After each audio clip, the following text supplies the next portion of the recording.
Bab ke-39. Lalu siapa orang yang mengutus paman untuk mulai melindungiku? Sebelumnya ketika aku di panti asuhan paman tidak pernah muncul. Erik bertanya.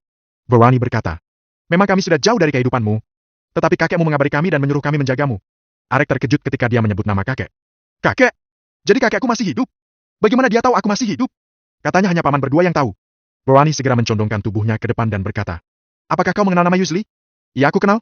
Kenapa dengan kakek Yusli? Tanya Erik. Dia adalah kakekmu. Ucap Varani. Erik tentu saja terkejut mendengar kalau itu adalah kakeknya. Katanya keluargaku kaya.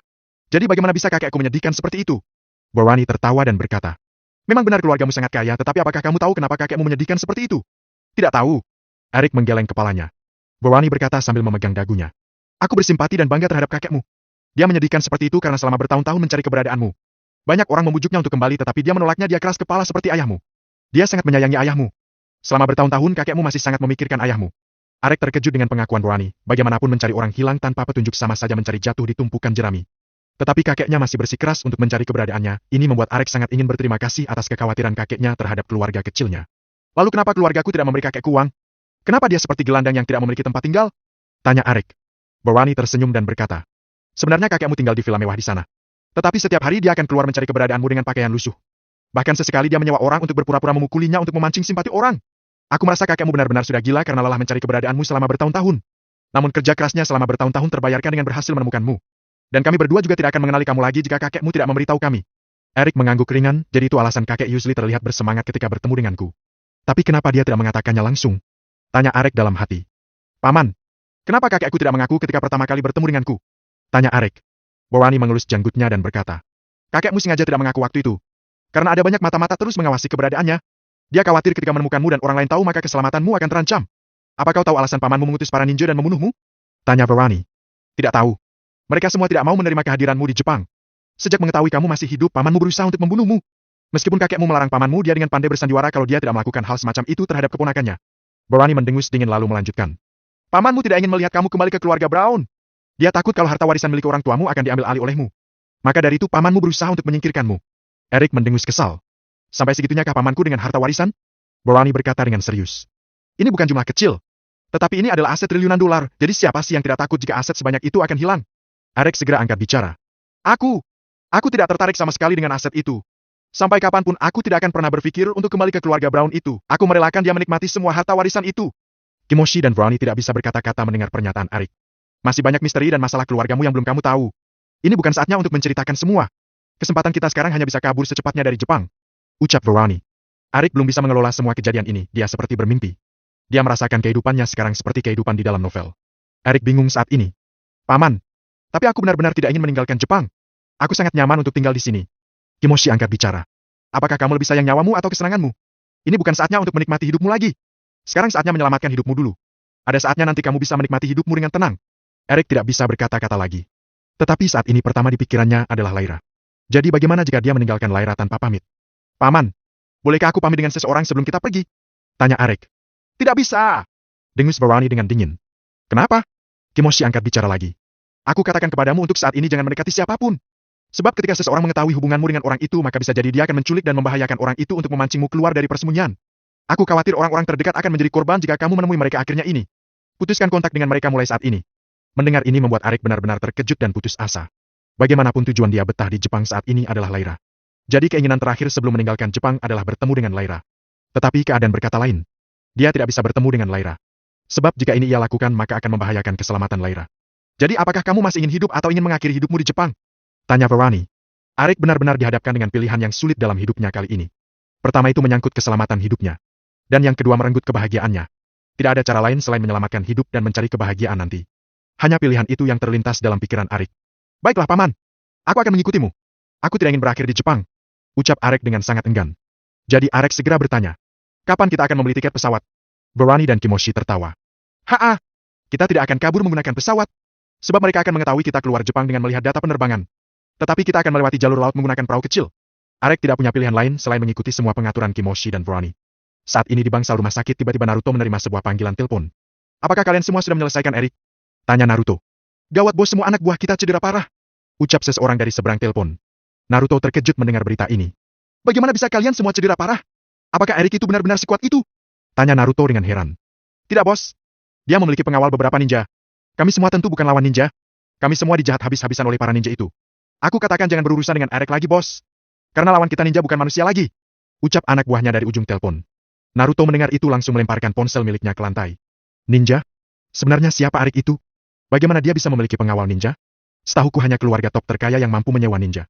Jika benar-benar dia dari keluarga kaya seperti yang aku pikiran, maka berakhirlah hidupku ketika dia mulai berbalik menyerangku. Naruto terus berpikir keras dalam hatinya. Mengingat hal sebelumnya saja membuatnya semakin ketakutan dengan Eric, apalagi Eric katanya memiliki beberapa ninja sebagai pengawalnya. Ini membuat Naruto cemas secemasnya. Bab ke-40. Bab ke-40. Eric saat ini baru menyadari mempunyai uang yang banyak dapat mendatangkan masalah. Mempunyai uang yang banyak tidak seperti yang ia bayangkan. Mungkin kebanyakan orang beranggapan mempunyai uang banyak dapat menjamin hidup bahagia dan keselamatan. Tetapi itu semua hanyalah sebagian kecil yang bisa didatangkan oleh uang. Eric saat hanya ingin bertemu Lyra. Di tengah kebingungan Eric berkata, "Paman, aku masih punya banyak koneksi di Lanet City. Paman tidak usah khawatir." Verani saling memandang. "Eric, kita tidak akan pergi ke kota Lanet." Eric terkejut. "Jika kita tidak pergi ke kota Lanet, lalu kemana tujuan kita akan pergi?" Tanya Eric. Verani menjawab santai. "Kami berdua akan membawamu ke tempat tinggal kami saat ini. Di mana tempat letaknya? Atau di mana tempat tinggal paman sekarang?" Tanya Eric lagi. Kimoshi langsung angkat bicara. "Switzerland." Eric terkejut. "Switzerland? Betulkah?" Eric terkejut bukan karena apa, tetapi karena Switzerland sendiri adalah tempat yang paling dia ingin kunjungi dalam hidupnya. Switzerland terkenal akan keindahan alami-alamnya. Tidak diragukan lagi jika Switzerland akan mendapat julukan surga dunia. "Ya, tapi kami akan membawamu ke tempat terpencil di sana. Letaknya di Gunung Es Manstilis." Ucap Verani. Lalu Eric balik bertanya. "Untuk apa kita ke Gunung Es Manstilis? Apakah ninja akan mengejar kita sampai Switzerland?" Verani menepuk bahu Eric dan berkata. "Sudah, kurangi pertanyaanmu. Terima saja pengaturan ini demi keselamatanmu." Eric tak bisa berbuat apa-apa untuk data selain menuruti semua pengaturan Kimoshi dan Verani. Dia benar-benar tidak menyangka akan menemukan hal seperti ini di Jepang. Apalagi pengakuan Verani tadi kalau dia masih mempunyai keluarga bahkan pamannya sendiri berusaha menyingkirkan demi harta warisan. Kejadian dan rahasia di balik keluarga kecil Eric terbongkar hari ini. Namun untuk saat ini dia tidak sampai memikirkan balas dendam, tetapi yang terpenting adalah menyelamatkan nyawa dari bahaya. Bagaimanapun, ninja Jepang sangat terampil dalam menangkap atau membunuh target. Bahkan polisi di Jepang tidak bisa mengetahui identitas mereka. Mereka semua akan hidup seperti warga Jepang seperti biasa, tetapi ketika mereka menerima misi maka disitulah mereka menggunakan jati diri mereka. Ninja di Jepang sering digunakan sebagai pembunuh bayaran. Polisi di Jepang tidak bisa menemukan jejak pembunuhan mereka karena para ninja sangat teliti dalam mengkremasi mayat-mayat yang mereka bunuh. "Paman, bolehkah aku menghubungi seseorang sebelum kita pergi?" minta Eric. Saat ini mereka bertiga dalam keadaan berlari kencang untuk meninggalkan Jepang. Verani angkat bicara. "Tidak ada waktu untuk memberitahu siapapun. Sebagiannya jangan menghubungi siapapun. Fokus saja ke pelarian kita." Yang paling Eric ingin hubungi saat ini adalah Lyra. Bagaimanapun caranya Lyra hari tahu kepergiannya supaya Lyra tidak terus-terusan mencarinya. Verani menepuk pundak Eric. "Eric, kamu boleh menghubungi siapapun nanti ketika saatnya aman. Untuk saat ini kita hanya fokus keluar dari bahaya." Mereka bertiga terus berlari hingga sampai ke tepi pantai. Sudah ada perahu kecil yang disiapkan sebelumnya untuk melakukan pelarian dari kejaran ninja-ninja Jepang. Sesekali mereka berpindah kapal, mereka bertiga juga menyelinap di kapal barang. Menghindari para petugas supaya mereka aman. Saat ini di kediaman keluarga Brown duduk seorang pria parubaya berusia sekitar 60 tahun. Dia adalah Cole Brown, paman dari Eric yang merencanakan semua pengaturan untuk menyingkirkan Eric. Keluarga Brown sendiri sekarang meredup dan tersembunyi. Meskipun kekayaan mereka tidak berkurang, tetapi sejak Hill Brown ayah dari Eric pergi meninggalkan keluarga Brown. Dari tahun ke tahun keluarga Brown perlahan bersembunyi dan menghilang dari dunia maya. Sebagian besar kekayaan keluarga Brown dikembangkan oleh Hill Brown. Jadi pembagian harta warisan terbesar akan diberikan kepada Yul, tetapi Yul sudah meninggal. Mendengar anak Yul masih hidup, Cole paman Eric menjadi panik, dia takut Eric akan kembali dan mengambil hak warisan orang tuanya. Oleh sebab itu berbagai cara dia lakukan untuk menyingkirkan Eric.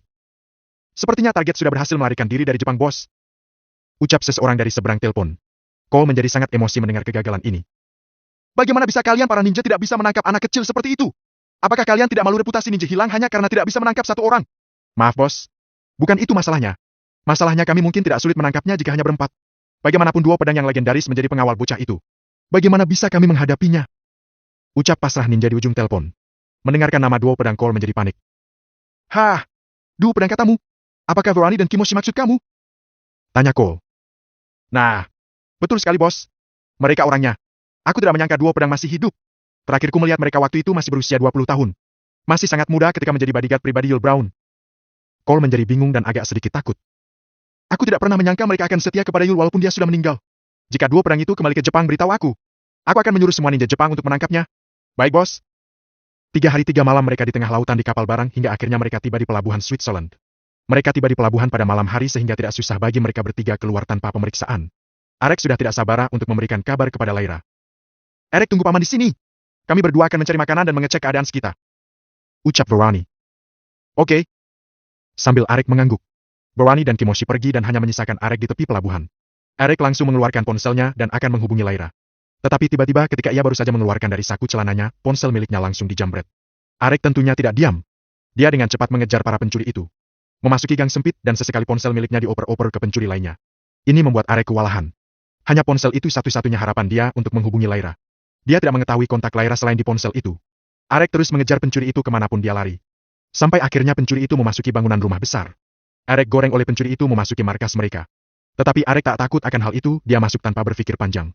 Sebab ponsel itu saat ini sangat penting baginya. Tolong bos, dia mengejarku sampai ke markas. Ucap seorang pencuri yang mengambil ponsel Arek tadi. Dia melemparkan ponsel Arek ke bosnya. Arek berlari terengah-engah hingga ia menemukan ruangan semacam aula yang diisi oleh banyak orang seperti preman. Bos mereka dengan santai memandangi Arek yang baru saja tiba. Nak, beraninya kamu memasuki daerahku. Apakah kamu sudah bosan hidup? Arek masih lelah berlarian sehingga ketika dia berbicara, nada bicaranya masih terengah-engah. Berikan ponsel itu. Anak buahmu yang mencurinya. Ponsel itu sangat penting bagiku. Lalu bos itu membalas dengan tertawa penuh kemenangan. Pendatang baru ya? Sudah berani melangkahkan kaki memasuki wilayah. Serahkan semua barang berharga milikmu. Jika tidak maka nyawamu ada di tanganku. Arek tidak takut dengan ancaman itu, bagaimanapun orang dalam ruangan itu hanya 8 orang. Arek tidak takut jika mereka semua bersamaan menyerangnya. Arek dipenuhi dengan amarah karena terus diancam, dia langsung berlari menyerang bos mereka.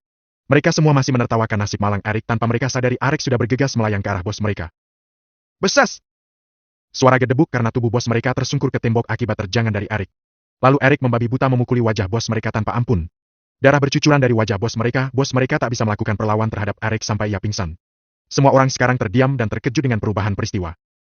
BBB bagaimana bisa? Ah! Suara ketakutan dari para pencuri itu. Bos sudah dikalahkan dengan mudah oleh anak muda ini. Bagaimana dengan kami yang tidak bisa seni bela diri? Pencuri itu berkata dengan ketakutan dalam hatinya. Bab ke-41. Lalu Arek mengambil ponsel miliknya. Sedangkan ke-8 pencuri itu bergidik ketakutan melihat kebrutalan Arek tadi menghajar bos mereka hingga tak sadarkan diri. Arek memandang mereka semua, raut wajah ketakutan dari ke-8 pencuri itu bisa dilihat Arek. Siapa tadi yang mencuri ponsel milikku? Tanya Arek dengan nada mengancam. Si pencuri pertama buru-buru maju mengaku. Saya tuan. Maafkan atas kelancangan saya. Arek sangat marah saat ini, bagaimanapun para pencuri ini telah membuang waktunya dan membawanya berpisah dengan Kimoshi dan Puani. Arek maju dan menarik lengan pencuri itu lalu memutarnya hingga patah. Krek! Raungan kesakitan dari pencuri tadi yang lengannya dipatahkan Arek dengan sengaja. Para pencuri lainnya bergidik ketakutan melihat kekejaman Arek. Arek memandangi mereka semua yang dipenuhi dengan ketakutan, Arek menarik lengan pencuri yang satunya dan mematahkannya lagi. Krek! Raungan kesakitan tak terdengar lagi. Melihat kedua lengannya dipatahkan, pencuri itu langsung pingsan dan tak sadarkan diri. Sekarang pemikiran Arek sudah berubah sejak mengalami beberapa kejadian sebelumnya. Sekarang Arek benar-benar tidak mau diprovokasi oleh siapapun. Para pencuri tadi tak berani melawan, bagaimanapun skill mereka hanya mencuri tapi tidak bisa berkelahi atau seni bela diri. Mereka hanya mencuri barang wisatawan asing yang sedang berkunjung. Mereka tidak akan mencuri apapun dari para penduduk asli di sana. Setelah puas, Arek berjalan keluar dari gedung itu dengan acuh tak acuh seolah-olah tak terjadi apapun. Setelah di luar ia mencari tempat yang sepi lalu mengeluarkan ponsel miliknya. Tangannya gemeteran ketika memegangi ponsel itu, yang dia nantikan adalah menghubungi Lyra secepatnya. Ketika membuka ponselnya, pesan di WeChat full dengan spam pesan dari Lyra dan Nanaku. Karena Arek selama 3 hari terakhir berlayar full di tengah lautan. Tentu saja ketidakadanya kabar Arek selama 3 hari membuat resah dan khawatir orang di sekitarnya, termasuk Nanaku yang sedang berbunga-bunganya menyukai Arek. Pertama Arek langsung memutar nomor kontak Lyra. Tanpa perlu menunggu panggilan Arek langsung terhubung ke Lyra. Suara Lyra dari ujung telepon terisak sedih dan khawatir. Arek, di mana kamu sekarang? Apa yang terjadi dengan kamu? Kemana kamu akhir-akhir ini? Aku khawatir kamu tidak pernah mengabariku. Pertanyaan memborbardir dari Lyra ke Arek. Arek bingung mana yang harus dijawab duluan. Tapi Arek tidak akan menjawab semua pertanyaan itu, yang dia utamakan adalah memberitahu Lyra kepergiannya saat ini. Arek buru-buru berkata. Lyra, sepertinya kita tidak akan bisa bertemu lagi untuk waktu yang lama. Lyra mendengar ini menyerngit dengan ketidakpercayaan, ia takut apa yang Arek katakan ini benar. Jadi dia buru-buru mencairkan suasana. Apa yang kamu katakan? Oh ya, nenek ingin sekali mengundangmu untuk makan bersama di rumah, apa kamu ada waktu? Arek berkata dengan nada serius. Lyra, aku benar-benar serius dengan perkataanku. Kita tidak bisa bertemu lagi dalam waktu dekat. Lyra buru-buru berkata dengan nada resah. Arek, jangan menakut-nakuti seperti itu. Aku benar-benar khawatir tahu. Aku serius Lyra. Aku benar-benar tidak menakut-nakutimu atau sedang bercanda kali ini. Ucap Arek dengan keseriusan. Benarkah? Sebenarnya ada apa denganmu? Nada suara Lyra sudah berubah seperti sedang terisak nangis. Arek buru-buru berkata. Ini masalah pribadiku. Aku akan memberitahumu ketika saatnya tiba. Lalu kapan saat kita akan bertemu lagi? Tanya Lyra. Arek menjawab. Aku tidak tahu kapan waktu itu tiba. Tapi kamu dapat yakin kalau kita pasti akan bertemu lagi. Jangan terlalu mengkhawatirkanku, aku baik-baik saja di sini. Kamu bisa percaya kata-kataku. Suara tangisan Lyra dari ujung telepon terdengar jelas. Erik, apakah yang kamu katakan ini serius? Erik buru-buru berkata. Lyra, aku benar-benar serius. Tapi kamu tidak perlu mengkhawatirkanku, kita akan bertemu ketika saatnya tiba. Salamku ke nenek. Aku mencintaimu, Lyra. Setelah mengatakan itu, Erik langsung memutuskan panggilan telepon. Dia sebenarnya masih ingin mengobrol banyak dengan Lyra, tetapi dia tidak tahan melihat Lyra nanti akan terlalu mengkhawatirkan keadaannya. Jadi dia buru-buru memutuskan panggilan telepon itu supaya Lyra tidak terlalu mengkhawatirkan dan mengingatnya. Dia berharap Lyra akan melupakannya untuk saat ini. Erik benar-benar tidak tega melihat Lyra terus-terusan nanti mengkhawatirkannya. Setelah melakukan panggilan tadi, Erik akan memasukkan ponselnya dan pergi mencari Kimoshi dan Brownie. Tetapi dia teringat dengan investasinya di Lanet City. Dia buru-buru mengeluarkan ponsel miliknya dan memutar nomor kontak Frank. Halo Tuan. Ada keperluan atau perintah? Ucap Frank dari ujung telepon. Tidak, aku ingin mengatakan sesuatu kepadamu. Frank buru-buru bertanya. Apa itu Tuan? Mungkin saya bisa membantu pertanyaan Tuan. Erik berkata. Sebelumnya kan aku memberi nama induk perusahaan atas nama keluarga Brown. Frank buru-buru merespon. Ya benar, ada apa memangnya Tuan? Ada yang salah? Tidak ada. Aku ingin kamu menghilangkan nama induk perusahaan itu dan mengganti namanya. Ucap Erik. Frank bingung dengan keputusan Erik. Kenapa diganti Tuan? Apakah ada yang salah Tuan? Erik berkata. Tidak ada. Aku hanya ingin kamu mengganti namanya. Baiklah Tuan. Saya akan melaksanakan instruksi Tuan. Apa namanya yang cocok untuk nama baru perusahaan ini Tuan? Tanya Frank. Erik buru-buru berkata. Bagaimana dengan Farmasi Group? Apakah cocok dengan nama ini? Frank segera membalas. Nama yang bagus Tuan. Nama ini sangat cocok dengan perusahaan komersial. Bagaimana perkembangannya sekarang di sana? Tanya Erik. Frank buru-buru berkata. Sangat lancar Tuan. Sebagian besar hotel-hotel dan komersial sudah diakuisisi oleh perusahaan. Erik senang mendengar ini. Kerja bagus, lanjutkan sampai semua kota Lanet benar-benar dikendalikan oleh perusahaan ini. Sepertinya untuk beberapa waktu yang dekat, aku tidak akan menghubungimu lagi. Lakukan saja pekerjaanmu dengan baik. Frank buru-buru membalas. Tentu saja Tuan. Tentu saja. Aku akan melaksanakan semua instruksi Tuan. Bagus. Setelah mengatakan itu, Erik langsung memutuskan panggilan teleponnya. Erik sebelumnya memberi nama perusahaan atas nama keluarga Brown tujuannya untuk menyambung keluarga kecilnya. Tapi siapa sangka kalau keluarga Brown benar-benar ada, dan keluarga Brown adalah keluarga besar, dan Erik juga termasuk dalam keluarga itu. Itulah alasan Erik mengganti nama perusahaannya, dia tidak mau lagi ada hubungan dengan keluarga Brown. Erik merasa lega karena sudah menyelesaikan semua keluh kesahnya akhir-akhir ini. Tiba-tiba datang panggilan masuk, Erik buru-buru melihat ID panggilan. Namun dia terkejut melihat ID panggilan adalah Nanako. Dia buru-buru menjawab dan menghubungkan panggilan. Suara indah Nanako keluar dari ujung telepon. Erik, kemana saja kau akhir-akhir ini? Kau sengaja menjauhiku kan? Aku mencarimu di mana-mana tetapi sia-sia dan tidak menemukanmu. Kemana sebenarnya kamu? Aku merindukan ingin melihatmu lagi. Erik bingung bagaimana harus merespon Nanako ini. Dia tidak pernah berharap jika Nanako benar-benar mencari juga. Aku ada urusan mendadak, jawab Erik dengan santai. Nanako buru-buru berkata. Bisakah kita bertemu? Aku ingin mentraktirmu karena telah menyelamatkan tempo hari itu. Erik segera berkata. Maaf Nanako. Sepertinya kita tidak akan pernah bisa bertemu lagi dalam waktu dekat. Memangnya ada apa? Apa kamu tidak menyukaiku? Apa kamu menjauhiku karena Lyra itu? Tanya Nanako kesal. Jujur saja, jika saya Ota di posisi Erik, saya tidak akan pernah menyia-nyiakan gadis Jepang yang cantik seperti Nanako. Saya akan mengambil keduanya bersama Lyra. Tetapi masalahnya itu Erik yang sangat setia dalam soal perasaan. Dia tidak mau membagi hatinya lagi untuk orang lain selain Lyra. Meskipun Nanako secantik Lyra, tetapi itu tidak membuka hati Erik untuk dia. Karena cinta pertama memang benar-benar susah untuk dilupakan, kata pepatah.